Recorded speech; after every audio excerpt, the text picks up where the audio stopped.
everyone, and welcome back to another episode of Chasing Prophecy. But before we get started with, the guests and everything and tonight's topic, I want to ask Eric, how was it playing Bigfoot? Tell us what happened. Um, it was very warm. I will say the Amazon cooling vest did its job to a certain extent, but it couldn't combat the heat. Um, I was in it for about an hour and a half, and you would have thought that I would have been in a dunk tank all day when I got out, but I had fun. Everybody loved it. Unfortunately, I was only able to do it for one day because I was doing third shift security and Um, trying to do that all day with no sleep and then work all night till 7 a.m. the next morning. It just wore me out. So um, I'm going to do better planning next year. I don't think I'm going to do security again, even though it was fun. Um, it's just not something. I'm not made for third shift. This body's not built for third shift I anymore. don't think I it's. love my bed. I love sleep. And Yeah, I can't. I yeah, can't so, imagine third shift. That's but what is I that? have Is that like midnight to 7 a.m.? What is that? Third so shift. I was doing 10:30 at night till 8 o'clock in the morning.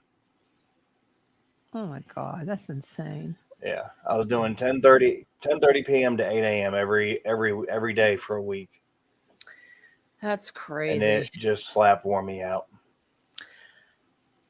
I don't think I can do it. Um, I mean, I'm a but I big do fan. Go ahead. I'm I do sorry. have sorry, I do have some other obligations coming up. I usually play the Grinch around December at a movie theater, and I also have a Santa Claus outfit, and I've been asked to do a sighting at a bakery, so that'll be Oh, kind of cool. hi, Terry. I'm glad you could tune in. It's going to be a good show tonight. We're just talking about Eric was Bigfoot at a state fair. And where was that? North Carolina? Where were you at? It Tennessee? was yeah, it was our hometown fair here in Stokes County. Oh, wow. That's crazy. This was Yeah, actually our 74th year that we've hosted the fair. that's awesome. Was there a lot of Bigfoot people up there or just you? Bunny Just me. costume. No, just you. Any Bigfoot news we should know about? No, No sightings other than me. no. Well, that's good, I guess. I mean, I've been watching the skies lately. We've had some really nice weather up here in Pittsburgh, Pennsylvania, east suburbs. A lot of clear skies, but I want to show you my T-shirt I got, and if you're interested, it's on my TikTok page. The heck is my name? Jenna, Gemma, and I got this is a We Are Charlie Kirk, and the reason why I got that because I'm a big supporter of Charlie and it's been a crappy ass couple weeks. Look, what is he looking at? He's looking at the camera. That's what he's looking at. That's what Eric's looking at. He's looking at the camera. Your camera's up high, Eric. It's actually right in front of me, but my screen is up high on the wall. I have Okay. a TV as my computer screen. Oh, he has a TV screen. Okay, so there's a lot of stuff going on in my community. But we're gonna have a vigil for Charlie Kirk at Nicasio Fields in Westmoreland County. So if any Pittsburgh people are here, local people, if they like to attend, I'll be there. And not looking forward to it, but I am looking forward to the event itself or Turning Point. So get back to the show. So I'm just waiting for more people to come on. I know it's we have to do that because YouTube is very slow going.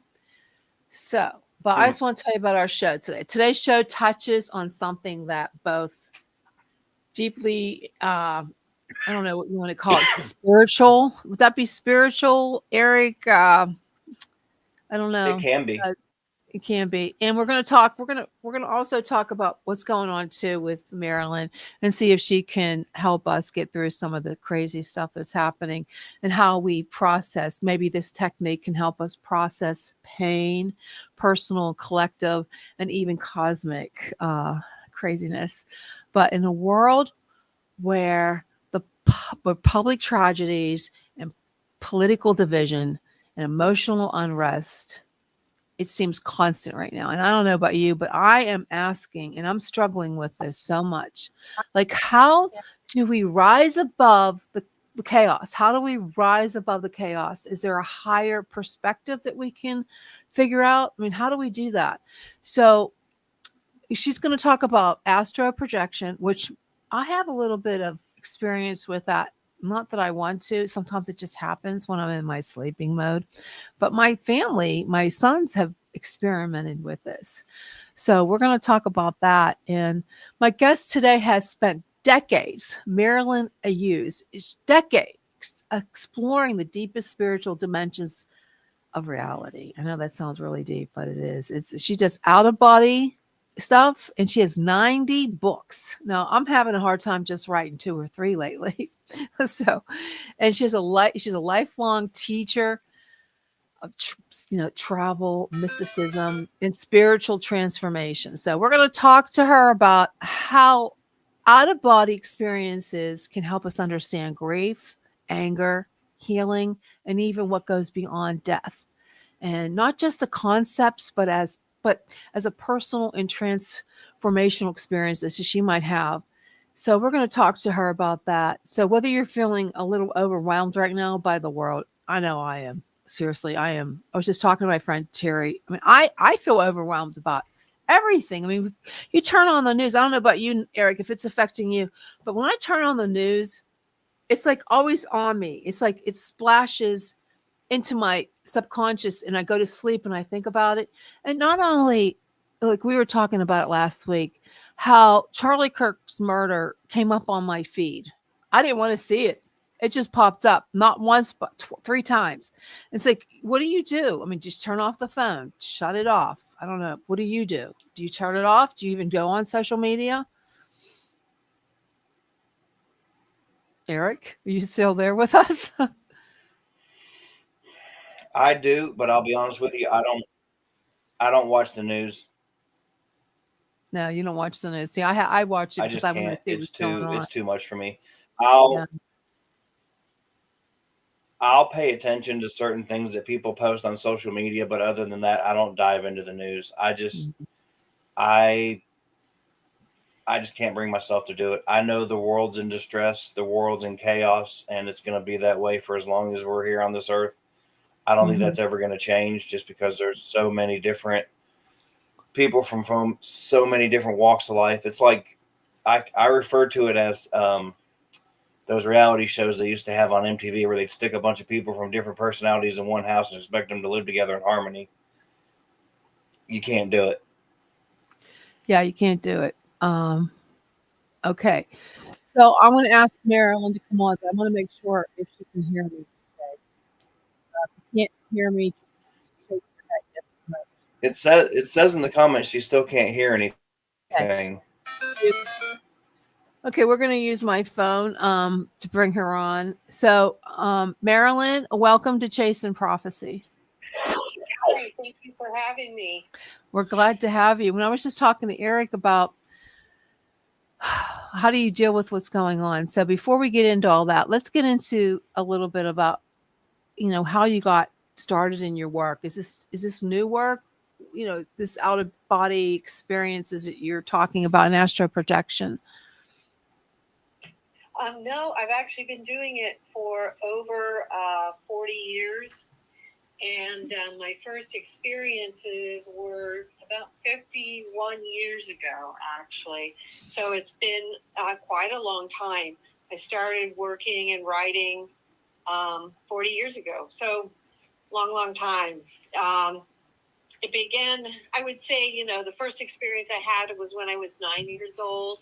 And then I started having the experiences return in my adulthood when I was around the age of 22. And that was around 40 years ago. So at the age of 9, I had a beautiful experience where the clouds just began to swirl and move and sway.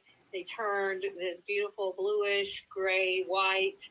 It was like a thunderous uprising in the heavens. You could hear it, you could feel it, and could see it, Mm-hmm. and as it moved and swayed, it parted ways, and a beautiful marble staircase from earth to heaven appeared. And on each side of that staircase, there were golden angels all the way from the top to the bottom. And at the top of that staircase were two golden thrones, one for the Father and one for the Son. Oh. And in that experience, at that time, I was given a lot of information, but the essence of it was to let me know that this type of experience would return to me at a later time, and that I had a certain type of calling that I would fulfill at a later date. And part of the purpose of this was to put out the fire of ignorance and bring people back to the awareness of God. And then in my early 20s, I had my first spontaneous out-of-body experience around the age of 22. And they started with the basic types of out-of-body experiences that you hear about, just your general, falling out of your body, seeing yourself from the top. But they quickly progressed to so much more, where you're traveling beyond the astral realm, which is the fourth realm, into higher and higher and higher realms of light and life, going into higher and higher spheres of existence, being taught by a variety of different types of spiritual teachers and beings, and eventually, learning about and traveling to the heavens, hells, and purgatories, learning about ghosts and lost souls, learning about the angelic and the demonic realms, and basically learning the entire mechanics of existence, so to speak, at least in terms of what we can comprehend in our small human way. Because there's, the one thing you learn right off the bat is whatever we may be able to understand, there's always so much beyond what we can understand. And so that's kind of what began the journey. Mm-hmm. Well, let me to ask you, what exactly is a out of body experience or body travel? Is it the same thing as astro projection? And how did you come into this path? I mean, how did you know you could do it? So let's start with what exactly is an out of body body travel. I keep calling it out of. It's like, is that the same thing as an out of body experience? I don't know. Well, out-of-body travel, out-of-body experience, astral travel, astral projection, these are terms that are used kind of for a similar experience. If you want to get almost like theologically correct, I can be a little bit precise. The only real difference is that when you're talking astral projection or astral travel, you're speaking specifically astral. So astral refers to a particular realm. There is an astral realm, and that's the fourth realm that overlaps the third dimension, which is where we reside in the physical world. So, to be more precise, I call it out-of-body travel or out-of-body experiences, and many people do, because we're talking about multi-realm travel into many infinities. So not just the fourth realm, but literally anywhere in the cosmos. Okay, so we're in the third dimension, and so when you do how do you know what realm you're in? Like, is there like a sign that says you're in the fourth realm versus I know that sounds crazy, but like, how do you know what realm you are? It's a good question, actually. So what usually happens, sometimes there are signs, but that's not usually how you find out where you are. But sometimes there are little signs here and there. But most of the time, the way that you find out where you are is from an influx of the Holy Spirit as you are traveling. Going back to the other question you asked, which is what is it? Yeah. It's when your spirit separates from your physical body and travels outside of it into the spirit world, the realms of the afterlife, as we might call it. But, I call it the realms of light and life, because the realms of the afterlife are actually a very living place. And so you might go to a place and then you are going to be infused. It's going to be given to you. A lot of times you have a spiritual teacher or spiritual guardian or an angelic host who is with you, who is going to inform you of where you are being taken and what the purpose of it is and all that sort of thing. And there are many different types of realms. So the difference, like, the astral realm, that's overlapping the third dimension. So third dimension is a mortal realm where we have the battles between good and evil that rage. And those battles rage inside of us and outside of us and all around us in this world. So you'll see a lot of that in the fourth realm as well. That as you go into the higher realms of light and life, you're going to have a very different experience where you're dealing with the higher gradations of light, going into higher and higher experiences of God and of vibration and frequency. And then when you're traveling into more of the immortal realms, because we have others, we're not the only one, and those can be called purgatories, you're going to experience a lot of different things which have to do with the purification of souls. So things that souls need to undergo in order to remove darknesses, impediments, things they don't understand, things that they are holding on to that are holding them back from moving forward. And then there are lower and lower spheres, and there are gradations of that too, and those are the hell realms. And so they all have all kinds of different characteristics as well. And when you go to these places, it is given to you either from the person, the host, the spirit that is taking you there and teaching you, or it is infused into you by the Holy Spirit when you are traveling. Eric, does this make sense to you? It does. Do you have anything? So it is actually interesting. If I could, I know it's a science fiction film, but if you're familiar with the movie Doctor Strange, Eric, just okay. Sorry. Go ahead, oh, Eric. she can't hear me. She can't hear you. I'm going to I'm try sorry. to. Go ahead. Good. Okay. I'll relay it. He actually learns how to navigate the multiverse as far as taking his spirit out of his body and traveling through different And what multiverses. What movie is that? That was called Doctor Strange. So that's kind of like what I feel like it is when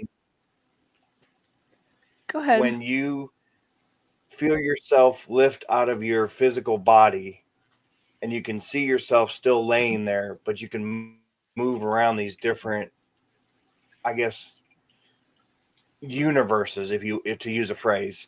It is very beautiful. You can change things, you can move around, you might see things you've never seen before, and then you can actually bring yourself back to your body. So it's almost like a dream, but it's very, very, it feels very, very real, if that makes sense. He's trying to like use an example of Miss Doctor Strange and how Doctor Strange in this movie that he would go to different, you said different levels, different dimensions, Universes, yeah. Universes. So it's like he said it's very spiritual and given like that. Sorry, I have a little bit of a cold. No worries at all. Now, how do you know when you're doing this? How do you know? How do you know you're not going to actually leave your body and never come back? A lot of people ask that. I think that's probably a common fear. I think I'm starting to realize that. I'll tell you why. It's kind of hard for people to put this together. But one of the things that I've learned over the years is that people are doing this at night, and the angelic realm is working on us subconsciously, unconsciously. And I've watched this where they'll let me follow them and watch them as they work on their souls subconsciously, unconsciously. They know what kind of tweaks each one of us needs. They just do this. And so what happens here is we're not doing something new. We're becoming aware, consciously aware of something we're already doing. By bringing that to a conscious level, we become more able to integrate the wisdom and the knowledge from the experiences into our physical waking experience. So the reason we know this is because this is actually part of the mechanics of our existence, that as human beings and even, animals in the animal kingdom, we all have this sleep cycle. And during that sleep cycle, the angelic realm is hard at work, working on us, and we have these experiences. Most people do not remember them, and some people may have more experiences, some people may have less. It's all very different for every individual.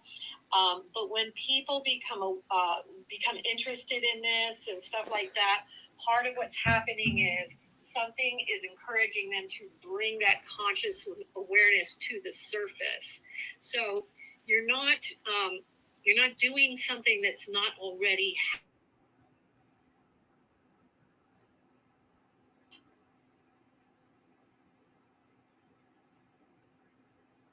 I'm sorry, I just had a cough. Yeah, that makes sense. So what's the difference between dreaming, lucid dreaming, and an actual out of body experience? The difference is the level of consciousness.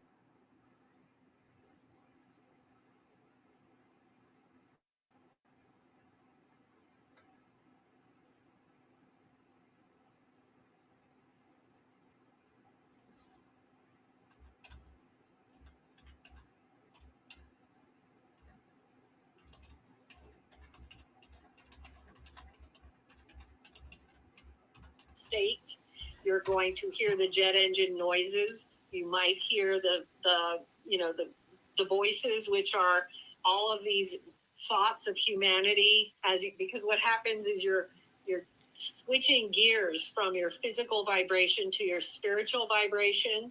Spiritual vibration is much higher than your physical vibration, and so you have these experiences: vibration, jet engine noises, heightened vibration. You hear the thoughts of humanity because you've touched into the spirit. And then you're going to have whatever the particular experience, rolling out, willing yourself out, or just finding yourself out. It's going to be so conscious and vivid. You will know that this is what has happened. Is that helpful? Yeah, it is. It is helpful. Yeah, I always wanted to do it, but I'm a little scared to do it. Have you done it, Eric? Yes. You have. What was your experiences like? And I've actually had to be pulled out because I went too far. My wife actually had to kind of spiritually come over me and pull me back out because I was going in too deep. Well, that's kind of spooky. I don't know if I'd want to do that. I would be afraid not to come back. I know some people say that they tell about the rope. You tie your rope around you. It's supposed to help you. It's not real rope. It's like it's your imagination. But I don't know if I'd want to do that. That's just. I don't think I'd do that. I'd be afraid. For my luck, I'd get stuck. Part of the reason to do it, and this is no pressure whatsoever, but part of the reason it's a useful tool in the spiritual journey is because out-of-body travel disassociates you from your physical consciousness into your spiritual consciousness. And by so doing, it accelerates your spiritual path by eons if you are willing, and you're willing to surrender to the power of God as he moves you through it. And part of the reason this is so is because you're moving from the physical to the spiritual. Mm-hmm. So what this means is that you become more teachable. Say, for instance, you have, first of all, you're going to have the ability to travel to all these realms, but you're also going to have the ability to travel backwards and forwards in time to previous lives. And so you can see places that you've been to before, and you see patterns of life and behavior, and then you start seeing where you might be getting caught up. Yeah. And then what happens is, as the if there are things within your character, within your soul, Mm-hmm. or obstacles, things like that, it can be shown to you not only intellectually. It's not like it's just, this is what you need to do. You experience it energetically. And by experiencing it energetically, you become capable of shedding that vice, block, or that hindrance very quickly, whereas you might spend 20 years working on it if you're just doing so in the physical. So it has this highly accelerative aspect to it, and this is part of the reason it is so useful as a spiritual tool in the process of our purification as souls. Mm-hmm. That's amazing stuff. I still don't know if that's some. I mean, I personally don't think I would want to do. But let me ask you this: how is this different than remote viewing? I mean, can you? Very different. Very And in different. fact, yes, for those who are interested, I actually wrote a very explanatory book with this, about this, because I am also a remote viewer. Oh, okay. And a lot of people think that they're the same. They'll say that they're the same, or But they're not. whatever. And they're not. They're not at all. And but remote viewing is a process. It's a procedure, and there's all these different things that you specifically do, and it's more of a psychic process, a subconscious process. You're utilizing your subconscious, sometimes psychic gifts, and you're writing all these things out. It's a much different thing. Out of body travel, you're actually traveling to celestial realms and heavenly cities in the galactic heavens.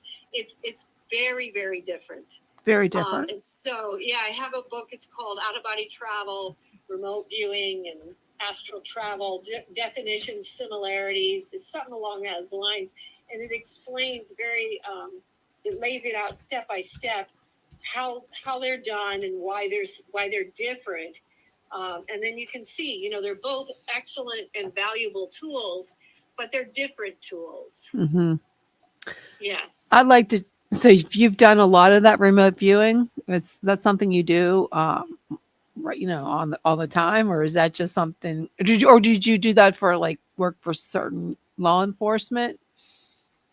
I did that for a few years, and I did a lot of training. Mm-hmm. And then I made a decision that it wasn't really something I was going to put a lot more energy towards, because this is really what I'm called to do. This okay. Now, when you say you do, what do you do when? Okay, you astro project. Okay, now you're saying you're called to do it. Are you meeting other people? Can you meet other people while you do this while you're astro projecting? Could you meet up with other people? Yes. Have you done that?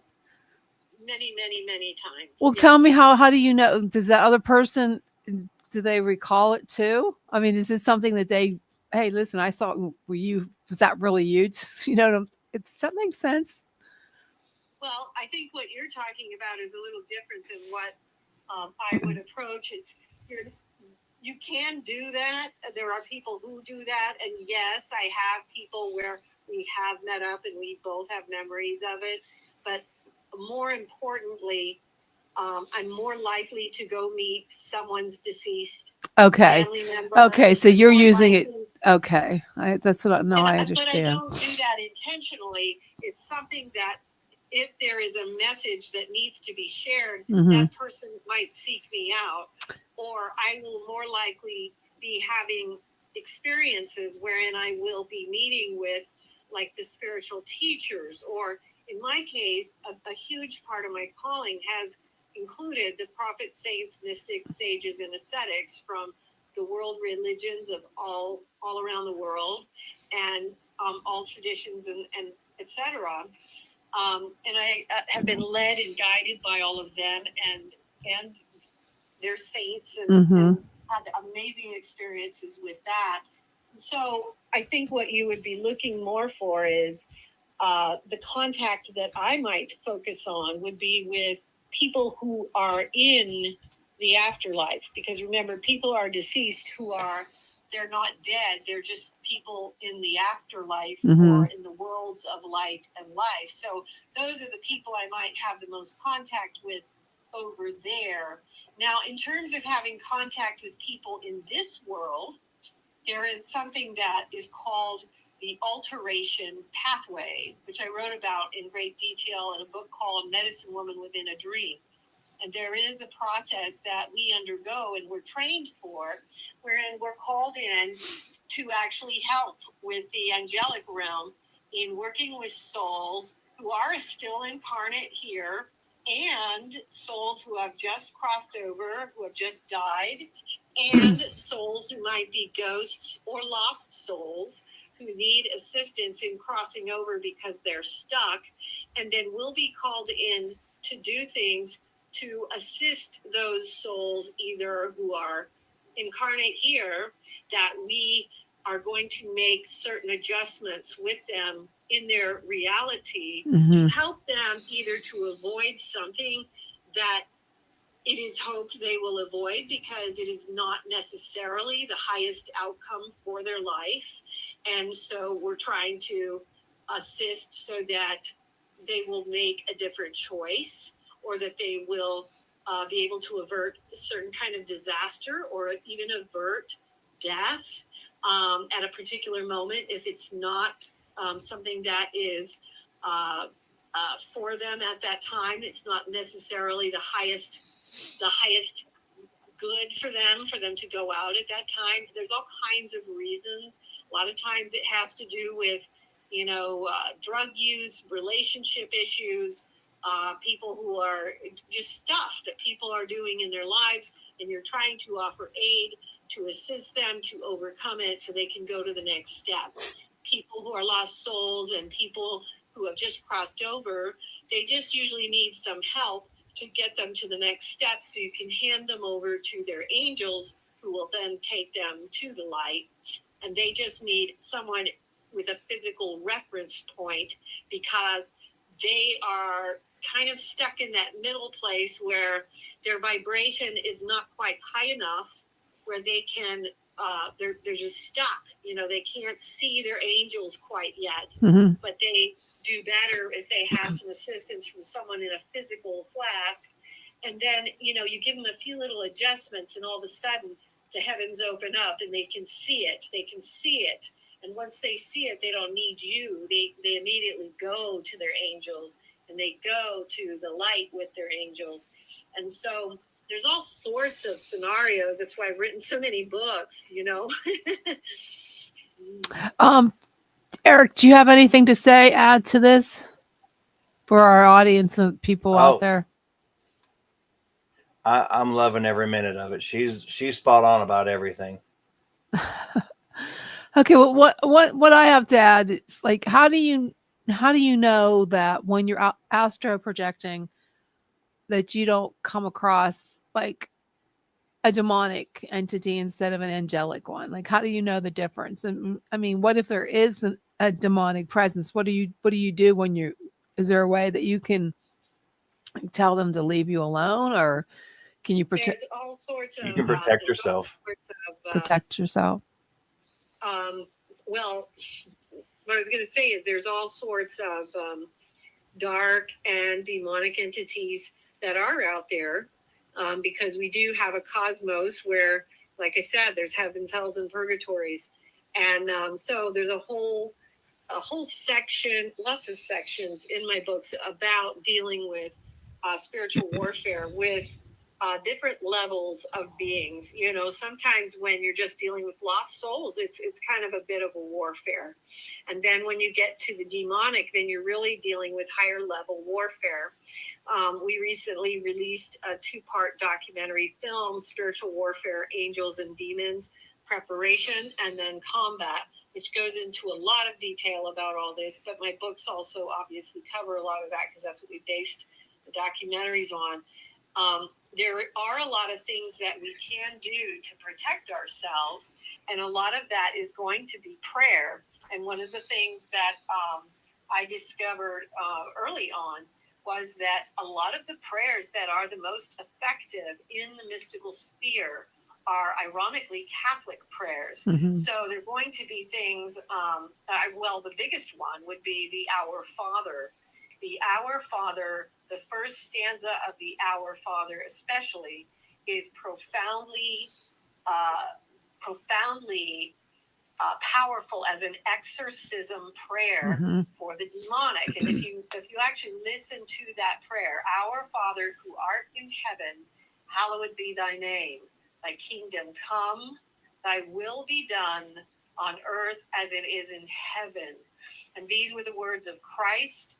And when you bring those words down, you are literally removing the dominion of the demonic in that particular interaction. But there are a lot of different things. One of the little ones, like for instance, I was shown that just using the simple 2 words of Christ crucified and repeating it over and over, that literally burned the skin of the demons. Wow. Yes, and there's a lot more that the Apostles' Creed What is about very effective. Saint Michael prayer? Saint Michael prayer, the Hail Mary. And one of the things I wrote about later on in my writings was, it's interesting that in my travels, I've learned that, when you are in a pickle, when you're in a spiritual warfare with the demonic, the person you call is Jesus Christ. That works. That That works. Mother and Saint Michael, but you're always going to call Jesus Christ because that's where the power lies against the demonic realm.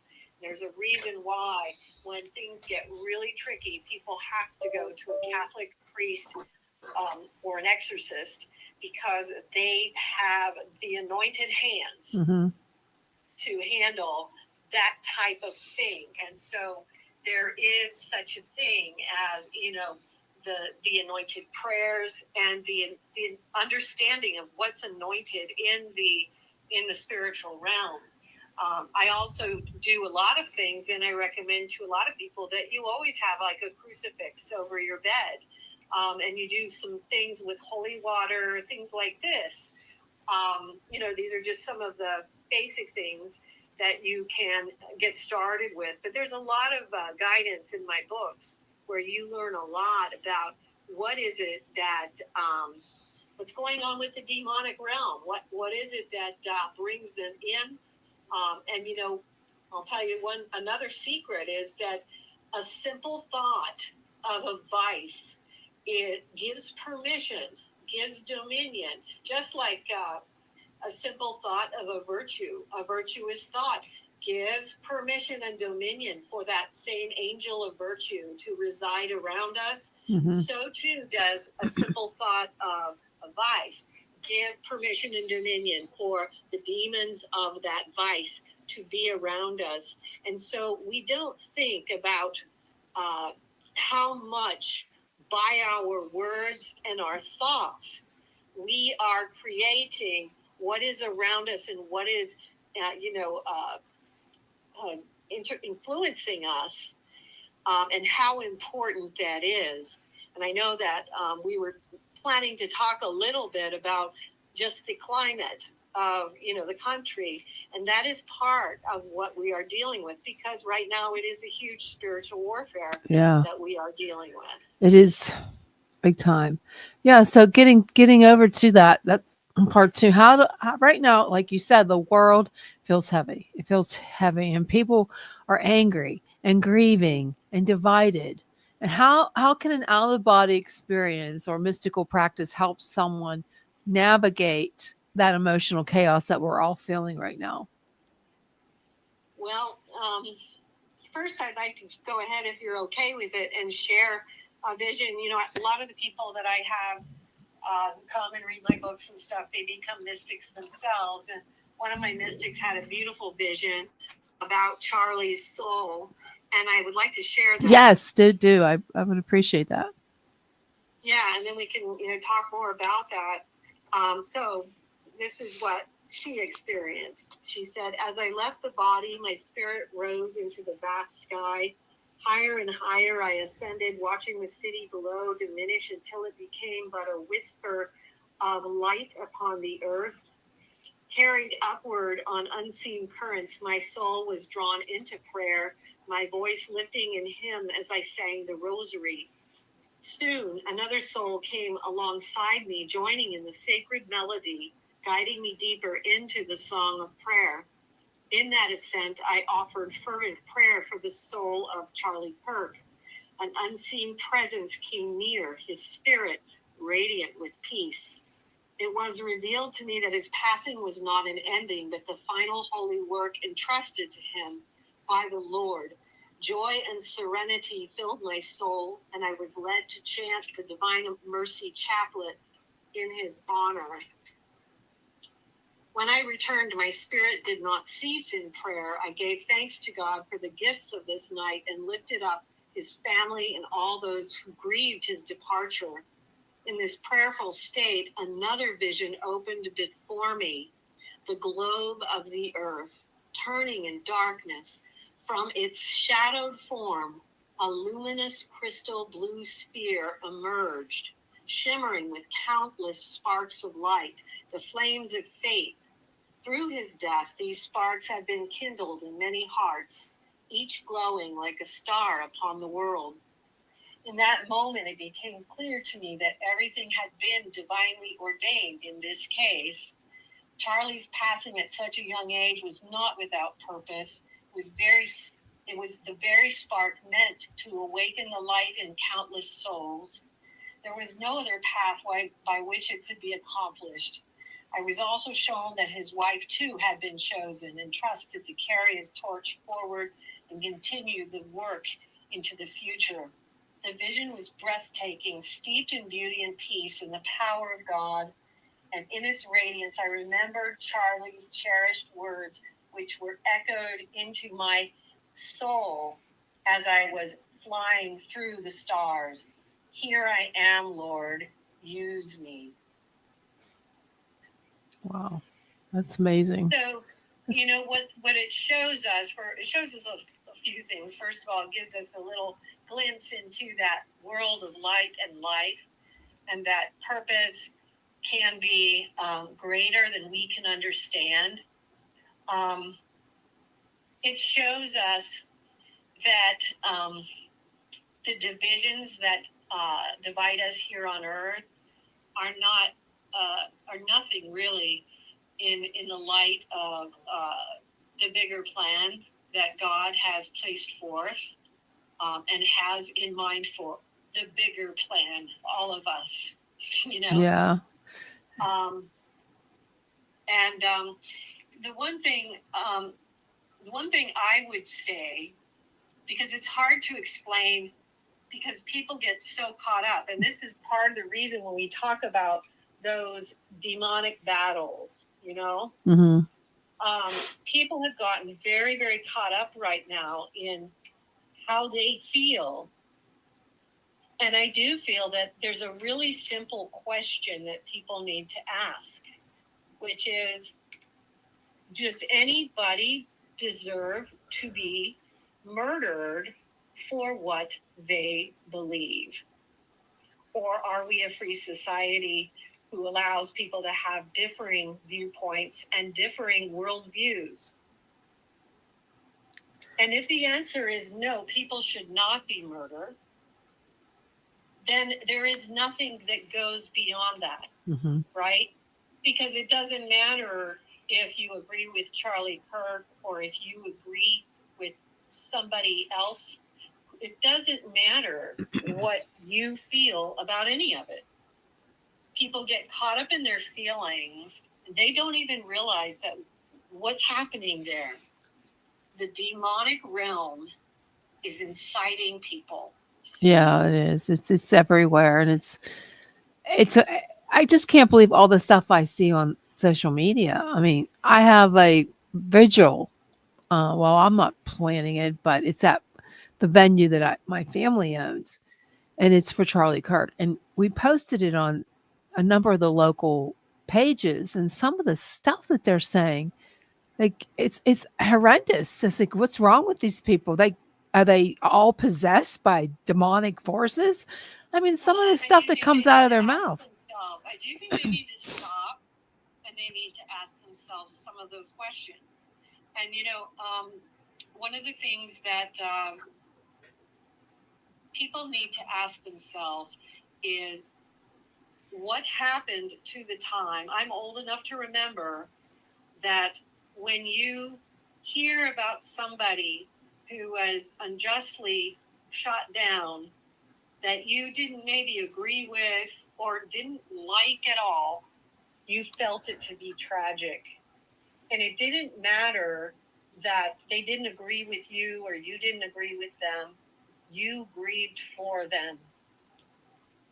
There is a basic goodness that has been lost, and people are not understanding that this attitude that is happening, whether it happens on one side or the other, is demonic, and it is sparked by the dark side.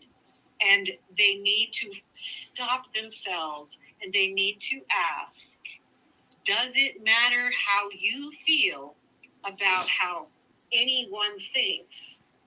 The only question is, does anybody deserve to be murdered for what they believe? And if the answer is no, there is nothing else to say. What we feel is irrelevant. It doesn't matter if you agree. It doesn't matter.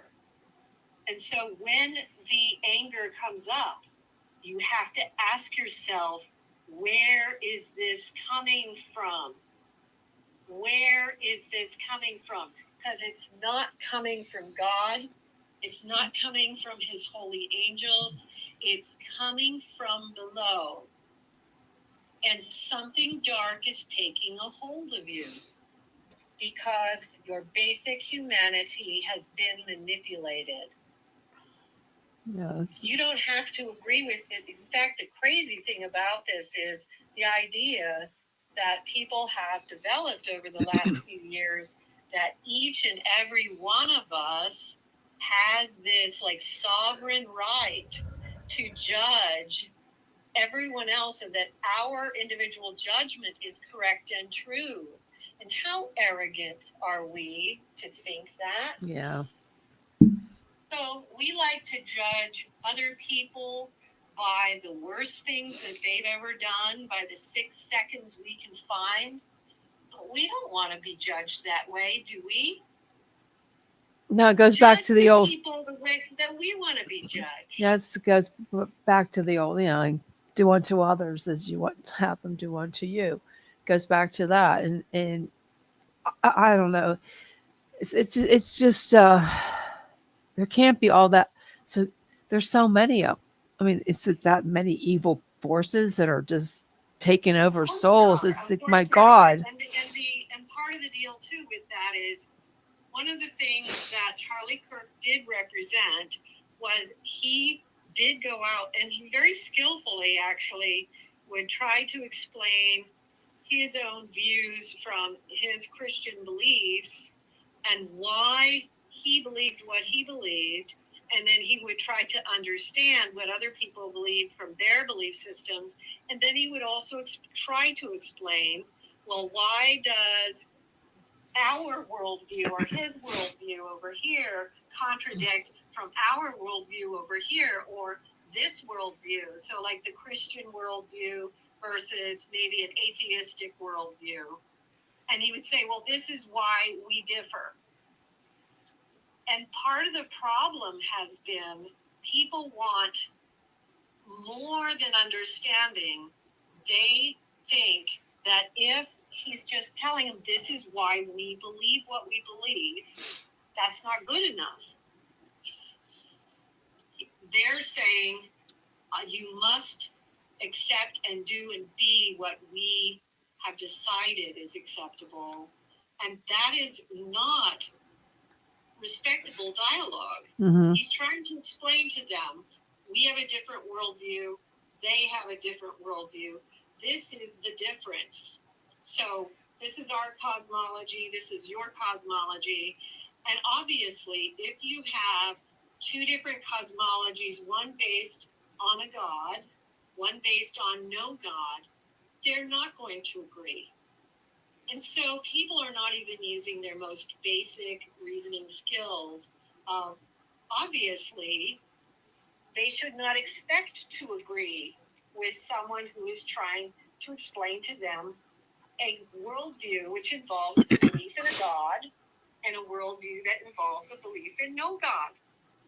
That's not the goal of this dialogue. The dialogue is to help them understand the difference. This is why we believe what we believe, and this is where it's different. This is why we believe what we believe, and this is why it's different. And the point of it is not to force one or the other to adopt the other's view. The point of it is to allow the opportunity for people to understand one another better. Okay. So you totally believe that humanity right now is going through a collective awakening, or is it just a spiritual crisis right now? Oh, I think there's both going on. I think there are people that are experiencing what this person saw in terms of the light coming on, and people who are being awakened. And then I think there are others who are succumbing to lower forces. And I would like to appeal to those who are succumbing to lower forces, and I would like them to consider, do you feel hatred, rage?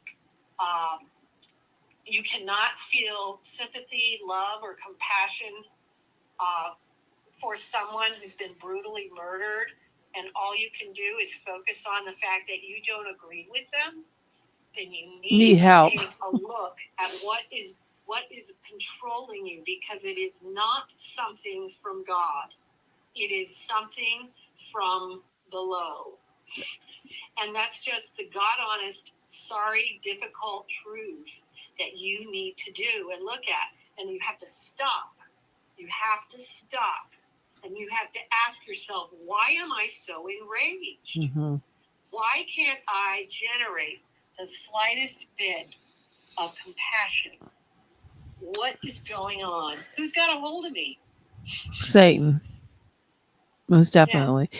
So have you had an out-of-body experience that revealed anything about our current global state, or what may come? Have you ever had any recent thing like that? I have a lot of those, but I've also had a lot of our members have had a lot. And, I think what I would like to go to that I think is the most visually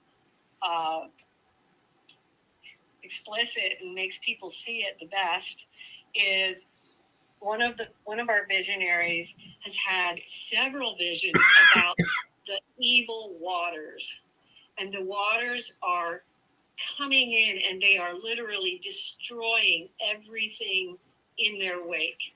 The waters are caustic, and everything they touch is destroyed and rots and is taken down, and anything that any person or thing that comes in contact with it is taken down by the dark side, the evil waters. And it's just coming in so fast that all we can do is do what we can to preserve the light. And you think of these evil caustic waters and how they are consuming the minds and hearts of people all around the world, in our own country, and how people are not even aware of it. and actually celebrate things like hatred, murder, the kinds of things that I did not see when I was younger. People were not doing these kinds of things.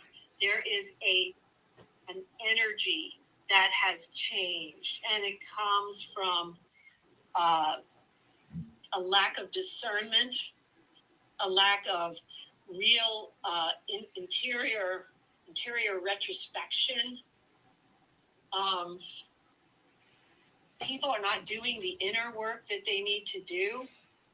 And they're not thinking when they just listen and listen and listen. They're not actually thinking and listening to what is it that I'm hearing, and is this true?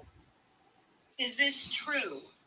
Because, you know, what's true does matter. Yeah.